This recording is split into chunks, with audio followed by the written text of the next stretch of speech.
So you're telling me that Dad wants to take a look at the proposal for the resort project? Yes, sir.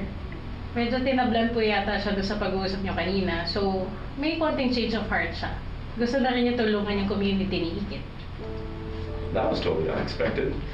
I thought he shut us out for good. Bigla tuloy ako na-guilty. Ang dami kong sinabing masasakit sa inyo. Lalo na sa kanya. I owe him an apology. Wait, good. Why don't we go talk to him? Maybe we can put this all behind us.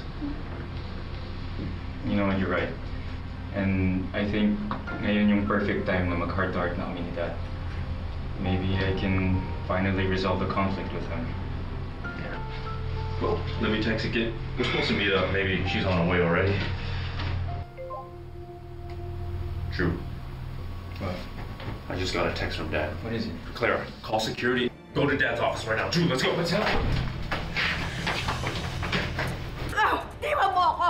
Ikaw ang dapat matakot. Dahil kapag sinaktan mo ko, susugurin namin ang pamilya at uubusin namin kayo! Di ba mo ko? Hayop ka! Akala mo natatakot ako kayo? Ikaw ang dapat manginig! I am not letting you near anyone else in my family. If you come near them again, I will break every bone in your body. So funny, because that's exactly what your wife told me. Habang linulublob ko yung ulo niya sa drum at kinukuryente, I even have videos of her suffering. Do you want to see them? You are so evil. I can kill you right here, right now. You are not a killer. You don't even have what it takes.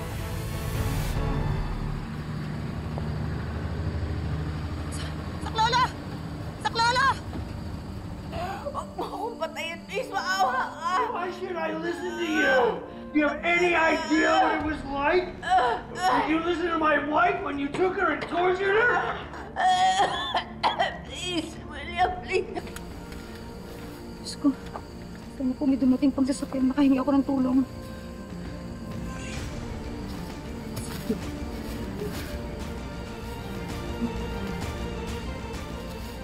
May dumating ng tulong, please. I'm not a violent person, but if you come after my family and try to hurt them, I will not hesitate to protect them.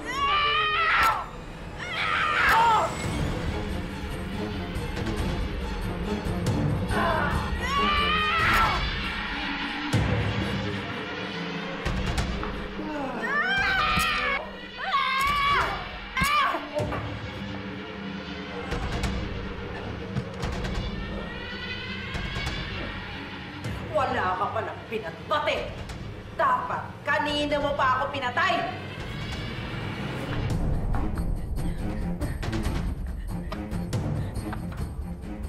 You know, I would love to stay and watch you drown in your own blood. But I have to go. Huwag kang mag-alala. Hindi ka malulungkot sa impyerno dahil isusunod ko na yung asawa mo!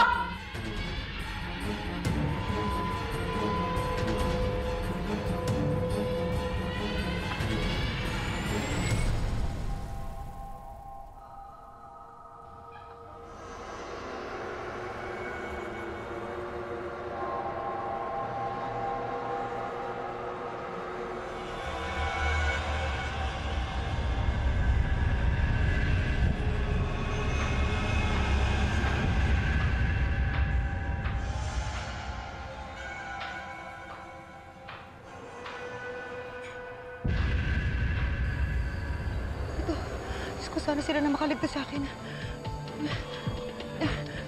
Saklolo! Tulungan niyo ako! Tulungan niyo ako!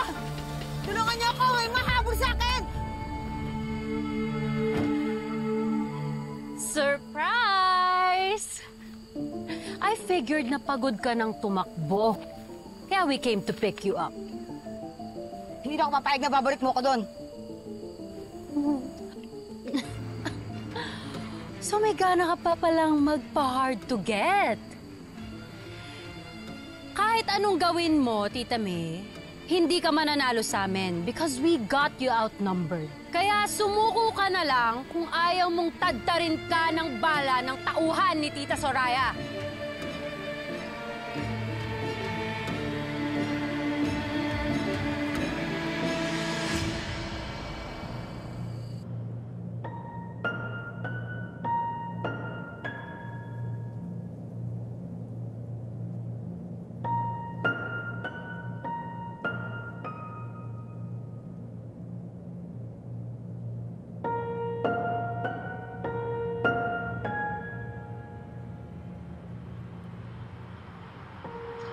mo siya ang masigla ng sarili. Hindi tagal pa yun. Yan nakita na lang ako sa lista. Kasi na ang lista. Hindi siya ulit. Ang hali.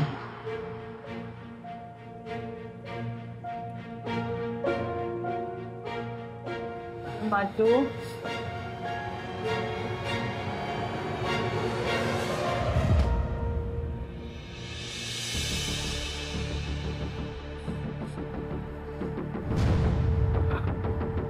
Sir?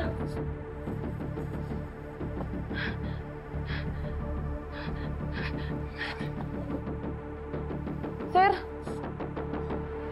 Sir William? Sir William, okay lang po kayo? Tulong! Sir William! Sir, ano nangyari sa inyo? Sir! Sir! Dad! Dad! Dad! Dad! Dad!